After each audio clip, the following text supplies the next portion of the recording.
കനകത്തിന് സുഖമില്ലാന്ന് പറഞ്ഞിട്ട് നയനെ വീട്ടിലേക്ക് വിളിക്കുന്നുണ്ട്.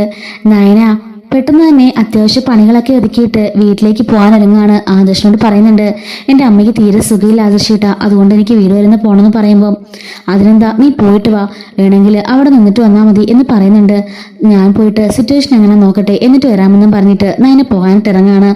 ഈ സമയത്ത് ദേവയാനി ജലജയൊക്കെ ഹാളിൽ കാണൂട്ടോ. അല്ല എങ്ങോട്ടാ നീ എന്ന് ചോദിക്കുമ്പം അമ്മയ്ക്ക് തീരെ സുഖമില്ല, അമ്മയെന്നെ വിളിച്ചു ഒന്ന് കാണാൻ വരുമോ എന്ന് ചോദിച്ചു, അതുകൊണ്ട് ഞാൻ അമ്മയുടെ അടുത്തേക്ക് ഒന്ന് പോയിട്ട് വരാം എന്ന് പറയുമ്പോഴേക്കും നിനക്ക് തോന്നുമ്പോൾ പോകാനും തോന്നുമ്പോൾ വരാനും ഇനി സത്രമൊന്നും അല്ല എന്ന് പറയാണ് ദേവയാനി. അപ്പോഴേക്കും മുത്തശ്ശി ചോദിക്കുന്നുണ്ട്, എന്താ ദേവയാനി ഇത്, ഒരാളൊരു വഴിക്ക് പോകാനിറങ്ങുമ്പോൾ ഇങ്ങനെയൊക്കെയാണോ സംസാരിക്കേണ്ടത്? അവളുടെ അമ്മയ്ക്ക് സുഖമില്ലാത്തതുകൊണ്ടല്ലേ, നിന്റെ അമ്മയ്ക്ക് സുഖമില്ലാതൊക്കെ വന്നപ്പോൾ നീ എത്ര നാളവിടെ പോയി നിന്നിരിക്കുന്നു, ഞങ്ങൾ എന്തെങ്കിലും പറഞ്ഞിട്ടുണ്ടോ? അതുപോലെ തന്നെയല്ലേ ഉള്ളൂ നിന്റെ മരുമോളും, പിന്നെ എന്തിനാണ് ഇങ്ങനെയൊക്കെ പറയുന്നത്? അമ്മേ അതൊന്ന് ഇവൾക്ക് എപ്പോഴും ഇങ്ങനെ ഉള്ളതാ, അമ്മയെ കാണണം, അവിടെ പോകണം ഇവിടെ പോകണം, അവരെ സഹായിക്കണം, പിന്നെ ഈ വീട്ടിലുള്ള ജോലികളൊക്കെ ആരാ ചെയ്യുക എന്ന് ചോദിക്കുന്നുണ്ട്. നയനെ പറയണം, അമ്മേ അത്യാവശ്യം ജോലികളെല്ലാം ഞാൻ ഒതുക്കിയിട്ടുണ്ട്, പിന്നെ ക്ലീനിങ് ജോലി മാത്രമേ ബാക്കിയുള്ളൂ, അതിന് മീനാക്ഷി ചേച്ചി ഉണ്ടല്ലോ, ചേച്ചി ചെയ്തോളും എന്ന് പറയാണ്. ആഹാ ചേച്ചി ചെയ്യുവോ ഇല്ലയെന്ന് നീയാണോ ആലോചിക്കുന്നത്? ഈ വീട്ടിലെ ജോലികൾ ചെയ്യാനല്ലേ നീ ഇവിടെ നിൽക്കുന്നത് എന്ന് പറയുമ്പോഴേക്കും മുത്തശ്ശി പറയണ, നിർത്തടി, നീ എന്താന്നാ പറഞ്ഞത്? ഈ വീട്ടിലെ ജോലികൾ ചെയ്യാനാ ഇവളോട് നിൽക്കുന്നേനോ? അങ്ങനെ നിന്നോട് ആരാ പറഞ്ഞത്? നിന്റെ മനസ്സിൽ അങ്ങനെയല്ലോ വിചാരം ഉണ്ടെങ്കിൽ അതങ്ങ് മാറ്റിയേക്ക് എന്ന് പറയുന്നുണ്ട്. എന്നിട്ട് പറയണ, നയനമോള് ഈ വീട്ടിലെ വേലക്കാരി ഒന്നുമല്ല, അവളെ ഈ വീട്ടിലെ ആദർശിന്റെ ഭാര്യ എന്ന് പറഞ്ഞാൽ നിനക്ക് ഈ വീട്ടിലെ സ്ഥാനത്തെക്കാട്ടിലും കൂടുതൽ സ്ഥാനമുള്ളത് ഇപ്പൊ അവക്ക. കാരണം മുത്തശ്ശൻ പോലും ആലോചിക്കുന്നുണ്ട് നിന്റെ കയ്യിലെ അധികാരങ്ങൾ മൊത്തം നയനയ്ക്ക് കൈമാറാന്. അതുകൊണ്ട് നീ കൂടുതൽ വിളച്ചിൽ നിൽക്കണ്ട, മര്യാദയ്ക്ക് നയനോട് മാപ്പ് പറ എന്ന് പറയുമ്പോഴേക്കും ദേവ്യാൻ ചോദിക്കുകയാണ്, നയനോട് ഞാൻ മാപ്പ് പറയാനോ? അമ്മ എന്തൊക്കെയായി പറഞ്ഞെന്ന് ചോദിക്കുന്നുണ്ട്. പിന്നെ അല്ലാതെ നയനമോളെ നീ എന്താ പറഞ്ഞത്, വേലക്കാരിന്നോ? പിന്നെ നീ മാപ്പ് പറയാതെ വേറെന്താ ഞാൻ പറയണ്ടേ എന്ന് ചോദിക്കുന്നുണ്ട്. അപ്പോഴേക്കും അങ്ങോട്ടേക്ക് മുത്തശ്ശൻ വരികയാണ്. എന്നിട്ട് ചോദിക്കുന്ന സാവിത്രി, എന്താ എന്താ പ്രശ്നം, എന്താ രാവിലെ ബഹളം ചോദിക്കുകയാണ്. ഇന്നവരെ നിന്നെ തന്നെ ഞാൻ ഇങ്ങനെ ദേഷ്യപ്പെട്ട് കണ്ടിട്ടില്ലല്ലോ, ഇപ്പൊ എന്താ തനിക്ക് പറ്റി എന്ന് ചോദിക്കുകയാണ്. നിങ്ങളിവിടെ നടന്ന സംഭവങ്ങളെല്ലാം അറിഞ്ഞു എന്ന് ചോദിക്കുന്നുണ്ട്. എന്താന്ന് ചോദിക്കുമ്പോഴേക്കും നയനയുടെ അമ്മയ്ക്ക് സുഖമില്ലാന്ന് പറഞ്ഞിട്ട് കനകം വിളിച്ചിരുന്നു, അതുകൊണ്ട് അവള് ആദർശമോനോട് ചോദിച്ചിട്ട് പോയിക്കോട്ടെ എന്ന് ചോദിച്ച് അത്യാവശ്യം അടുക്കളയിൽ എല്ലാ ജോലിയും ഒതുക്കിയിട്ടാ അവള് പോകാനൊരുങ്ങിയത്. അപ്പോഴേക്കും ദേവേനയുടെ വക ഒരു ചോദ്യം, എങ്ങോട്ടാ, പണികളെല്ലാം തീർത്തോ, എവിടേക്കാന്നൊക്കെ. പണിയെല്ലാം തീർത്തു എന്ന് പറയുമ്പം ക്ലീനിങ് ജോലിയും ചെയ്തിട്ട് പോയാൽ മതി, അവൾ ഈ വീട്ടിലെ വേലക്കാരിയെ പോലെയാണ് നമുക്ക്. പിന്നെ ഞാൻ എന്താ പറയേണ്ടത്? ഞാൻ പറയായിരുന്നു, ഇത്രയും കാലം ഈ വീടിന് അധികാരം മുഴുവനും അധികരിച്ചു വന്നത് അധികാരം ഭരിച്ചു വന്നത് മുഴുവനും ദേവയാനിയല്ലേ. ഞാൻ അവളെ കയറി വന്നപ്പോൾ തന്നെ അവൾക്ക് ഈ വീടിന് താക്കോൽ കൈമാറിയിരുന്നു. അതുപോലെ തന്നെ നയനമോക്ക് ഈ വീടിന് താക്കോൽ കൈമാറേണ്ട സമയം അതിക്രമിച്ചു കഴിഞ്ഞു.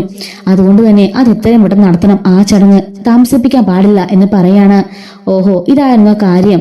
ദേവയാനി, നീ വിചാരിക്കുന്നത് പോലെ നയന ഇവിടുത്തെ വേലക്കാരിയാക്കാൻ ഞാൻ പിടിച്ചെടുത്തിരുത്തുന്നതല്ല.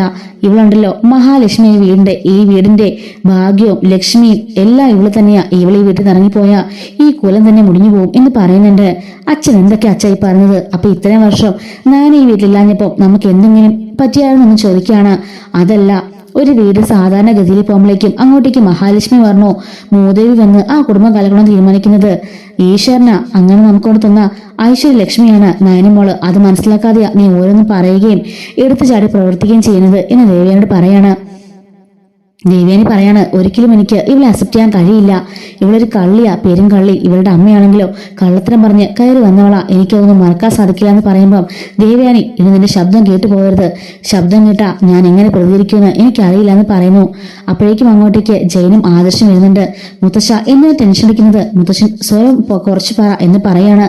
അതിന് കാരണക്കാരുണ്ടല്ലോ, നിന്റെ അമ്മയാ ഈ നിൽക്കുന്നവള്. ഇനിയും ഇവളുടെ വായന്ന് ഇതുപോലെ വർത്താനം വീണാൽ ഞാൻ എന്നെ തന്നെ മറന്നു പോകും. ജയ, നിന്റെ കയ്യിലെ മിടുക്ക നിന്റെ ഭാര്യയുടെ നാക്ക് അടങ്ങിയിരിക്കുന്നത് എന്ന് പറയുന്നുണ്ട്. ശരി അച്ഛ എന്ന് ജയൻ പറയാണ്. ദേവയാനി, നിനക്ക് എന്തിന്റെ കുഴപ്പമാ? അച്ഛന് സുഖമില്ലാത്ത വിവരം നിനക്ക് അറിയില്ലേ, പിന്നെ നീ എന്തിനാ അച്ഛനെ ടെൻഷൻ എടുപ്പിക്കുന്നേ എന്ന് ചോദിക്കുന്നുണ്ട്. ജയേട്ടാ, ഞാൻ ഒന്നും പറഞ്ഞില്ല, ഇവള് രാവിലെ വീട്ടിലേക്ക് പോകണമെന്ന് പറഞ്ഞപ്പോ ജോലിയൊക്കെ തീർത്തെന്ന് ചോദിച്ചതേ ഉള്ളൂ എന്ന് ചോദിക്കാണ്. ഓഹോ, നീ അത്രയും ചോദിച്ചതേ ഉള്ളല്ലേ, നീ വീട്ടിലെ വേലക്കാരിയാണെന്ന് നീ പറഞ്ഞില്ലേ എന്ന് മുത്തശ്ശി ചോദിക്കുന്നുണ്ട്.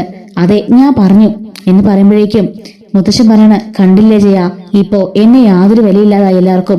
കാരണം ഞാന് മുങ്ങാറായ കപ്പലല്ലേ, അതുകൊണ്ടായിരിക്കും എന്ന് പറയുമ്പോഴേക്കും ഇല്ലച്ച, ഒരിക്കലും ഇല്ല, അങ്ങനെയൊന്നും ഒരിക്കലും സംഭവിക്കില്ല എന്ന് പറഞ്ഞ് ജയൻ പറയാണ്.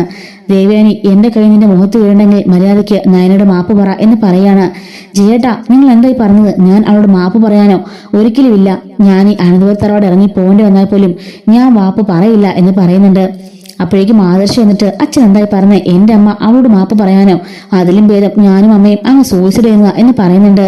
നിനക്ക് നിന്റെ ഭാര്യനെ ഒരു വിലയില്ലായിരിക്കും, പക്ഷെ എനിക്ക് അങ്ങനല്ല. എന്റെ മരുമകളോട് എനിക്ക് നല്ല മതിപ്പും വിലയുണ്ട്. അവളെ വെറും വേലക്കാരിയായിട്ട് കണ്ട ഇവ എന്ത് ചെയ്യണം നീ തന്നെ പറ എന്ന് പറയുന്നുണ്ട്.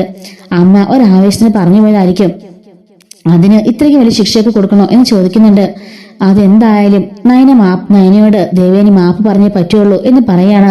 ദേവേനി ഇല്ലച്ച ഞാൻ പറയില്ല എന്ന് പറയുമ്പോൾ, ഓഹോ, അപ്പൊ എന്റെ വാക്കിനേക്കാളും വലുതാണല്ലേ നിന്റെ വാശി. അതുപോലെ തന്നെ എന്റെ ഹെൽത്തിന് നിനക്ക് യാതൊരു ചിന്തയില്ലല്ലേ. ശരിയാ, ഈ കളകം പറഞ്ഞ ഇനി കേൾക്കേണ്ട കാര്യം നിനക്കെന്താ? എന്റെ കാലം കഴിഞ്ഞ ഇതൊക്കെ വെച്ച് അനുഭവിക്കാൻ പോകുന്നത് നിങ്ങളല്ലേ എന്ന് പറയുന്നുണ്ട്. അച്ഛ അങ്ങനെയൊന്നുമല്ല ഞാൻ പറഞ്ഞത്, അറിയാതെ എന്റെ വായന വന്നു പോയതല്ലേ എന്ന് പറയുന്നുണ്ട്. നയന പറയാണ്, ഞാൻ എന്റെ അമ്മയെ കാണാൻ വേണ്ടി ഇറങ്ങിയതാ. എന്റെ അമ്മയ്ക്ക് സുഖമില്ലാഞ്ഞിട്ട് മറ്റൊരമ്മ വിഷമിക്കുന്നത് കണ്ടിട്ട് ഇവിടുന്ന് പോകാൻ എനിക്ക് ആവില്ല മുത്തശ്ശ. ദയവ് ചെയ്ത് ഈ പ്രശ്നങ്ങൾ ഇവിടെ വെച്ച് വിട്ടേക്ക്. ഞാൻ വേലക്കാരിയോ ഹോം നേഴ്സോ എങ്ങനെ വേണമെങ്കിലും ആയിക്കോളാം. കാരണം എനിക്കതിന് യാതൊരു കുഴപ്പമില്ല. എന്റെ ഭർത്താവും എന്റെ അമ്മയും എന്നെ അംഗീകരിക്കാത്തോളം കാലം ഞാനിവിടുത്തെ ജോലിക്കാർ തന്നെയാ. അമ്മ പറഞ്ഞത് 100% ശരിയാ. പിന്നെ മുത്തശ്ശനും അച്ഛനും മുത്തശ്ശിയൊക്കെ എന്നെ സപ്പോർട്ട് ചെയ്തതിൽ ഒരുപാട് നന്ദിയുണ്ട്. ഞാൻ എന്റെ വീട്ടിലേക്ക് പോവാണ് എന്ന് പറഞ്ഞിട്ട് നയന പെട്ടെന്ന് തന്നെ അവിടുന്ന് പോകുന്നുണ്ട്. മുത്തശ്ശ പറയണ, കണ്ടില്ല അവളുടെ വലിയ മനസ്സ്. നീ മാപ്പ് പറയാൻ നിൽക്കുന്നത് കണ്ടിട്ട് അവൾ വിഷമിച്ചിറങ്ങി പോയത്. നീ ഒരു അമ്മയാണെന്നും നിന്റെ ആ വിഷമം അവൾക്ക് സഹിക്കാനും കഴിയില്ലെന്നാ അവൾ പറഞ്ഞത്. അത് നിനക്ക് മനസ്സിലായോ എന്ന് ചോദിക്കുന്നുണ്ട്. ദേവേനെ ഇപ്പോ കടിച്ചു പിടിച്ച് മിണ്ടാതെ ഇങ്ങനെ നിൽക്കാണ്. എന്നിട്ട് ആദർശനോട് പറയാണ്, നിന്റെ ഭാര്യയുടെ കാലി ഞാൻ പിടിക്കണം പോലും ഇത് കണ്ടില്ലേടാ അവസ്ഥ. ഇനി നയനയ്ക്ക് അധികാരം കൂടി കൈമാറാൻ പോവാണെന്ന് അവളുടെ കഴിഞ്ഞാൽ നല്ല സുഖമായി. പിന്നെ ഞാനൊക്കെ അവളുടെ മുമ്പിൽ പഞ്ചപുച്ഛങ്ങളും അടക്കി മിണ്ടാതെ നിൽക്കേണ്ടി വരും എന്ന് പറയാണ്. ആദർശ് പറയുന്നുണ്ട്, ഇല്ലമ്മേ, ഒരിക്കലും ഇല്ല. എന്റെ അമ്മയുടെ കയ്യിൽ നിന്നും ഈ വീടിന്റെ അധികാരം ആരും വാങ്ങിക്കാൻ പോകുന്നില്ല. ഇന്നലെ കയറി വന്ന എവിടെയോ വെക്കുന്ന അവൾക്കൊന്നും കൊടുക്കാനുള്ളതല്ല അനന്തപുരം തറവാടിന്റെ താക്കോൽ എന്ന് പറയുന്നുണ്ട്. അവൾക്ക് ഇന്നേ വരെ ഞാൻ എന്റെ മനസ്സിൽ പോലും ഇടം കൊടുത്തിട്ടില്ല. പിന്നെയല്ലേ എന്റെ ഈ വീട്ടിൽ ഇടം കൊടുക്കാൻ പോകുന്നത് എന്ന് ആദർശ് ദേവേന്ദ് പറയുന്നുണ്ട്. അങ്ങനെ നയന അവളുടെ അമ്മയെ കാണാൻ വേണ്ടി വീട്ടിലേക്ക് പോവാൻ കേട്ടോ. അവിടെ ചെല്ലുമ്പോഴേക്കും അവർക്കെല്ലാം നയനെ കണ്ടിട്ട് ഒത്തിരി സന്തോഷമുണ്ട്. നന്ദു ആണെങ്കിലും ഓടിയൊന്ന് നയനെ കെട്ടിപ്പിടിക്കുന്നുണ്ട്. നയന ചോദിക്കാണ്, അമ്മയ്ക്ക് ഇപ്പൊ എങ്ങനെ ചോദിക്കുമ്പോൾ കുഴപ്പമില്ല, പ്രഷർ താന്നു പോയതാണെന്നാ തോന്നുന്നേ എന്ന് പറയുന്നുണ്ട്. ഹോസ്പിറ്റലിൽ കൊണ്ടുപോയില്ലെന്ന് ചോദിക്കുമ്പോൾ ഇന്നലെ കൊണ്ടുപോയായിരുന്നു, അപ്പൊ പ്രഷർ കുറഞ്ഞു പോയായിരുന്നു എന്ന് പറയുന്നുണ്ട്. ഇപ്പൊ രാവിലെ വീണ്ടും തലകറക്കം ഉണ്ടായി, എങ്കിൽ പിന്നെ ഹോസ്പിറ്റലിൽ കൊണ്ടുപോകൂടെ നന്ദു എന്ന് ചോദിക്കുമ്പോഴേക്കും അതിന്റെ ടാബ്ലറ്റ് കൊടുത്തിട്ടുണ്ട് ഡോക്ടർ, അതൊക്കെ കഴിച്ചിട്ട് കിടക്കുക എന്ന് പറയുന്നുണ്ട്. അങ്ങനെ നയന അമ്മയുടെ അടുത്ത് പോയിട്ട് ഒരുപാട് നേരം സംസാരിച്ചിരിക്കുന്നുണ്ട്. അങ്ങനെ അടുക്കളയിൽ പോയിട്ട് അമ്മയ്ക്ക് ഇഷ്ടമുള്ള എല്ലാ ഐറ്റംസും ഉണ്ടാക്കി വെച്ചിട്ടാണ് കേട്ടോ നയന പോകുന്നത്. പോകാൻ ഇറങ്ങുമ്പോൾ അച്ഛൻ പറയുന്നുണ്ട്, എന്തൊക്കെ പറഞ്ഞാലും മോളോട് ഉള്ളത് എനിക്ക് വലിയൊരു ആശ്വാസമായിരുന്നു. പക്ഷേ നിനക്കും ഒരു ജീവിതമൊക്കെ വേണ്ടേ, ഇവിടെ കിടന്നിങ്ങനെ നരയിച്ചാൽ മതിയല്ലോ, അവിടെ അമ്മ നമുക്ക് സന്തോഷമായിട്ട് ജീവിക്കാമല്ലോ എന്നൊക്കെ പറയുന്നുണ്ട്. അപ്പൊ അവളുടെ മനസ്സിൽ വരാൻ നേരം ഉണ്ടായ സംഭവങ്ങളൊക്കെ ഇങ്ങനെ മിന്നി മറയുന്നുണ്ട്. എന്താ മോളം ചോദിക്കുമ്പോൾ ഒന്നുമില്ല അച്ഛാ, ഒരു കുഴപ്പമില്ല, ഇപ്പൊ എല്ലാവരും നല്ല സന്തോഷത്തിലാണ് എന്ന് പറയുന്നുണ്ട്. നന്ദുവിന് മാത്രം മനസ്സിലാകുന്നുണ്ട് അവിടുത്തെ അവസ്ഥകളൊക്കെ. ഇതുപോലെ എല്ലാ ദിവസവും നമ്മുടെ ചാനലിൽ അപ്കമിംഗ് ആയിട്ടുള്ള റിവ്യൂസ് അപ്ലോഡ് ചെയ്യുന്നുണ്ട്. മിസ്സാതിരിക്കാനായിട്ട് ചാനൽ സബ്സ്ക്രൈബ് ചെയ്ത് സപ്പോർട്ട് ചെയ്യണേ. Thanks for watching.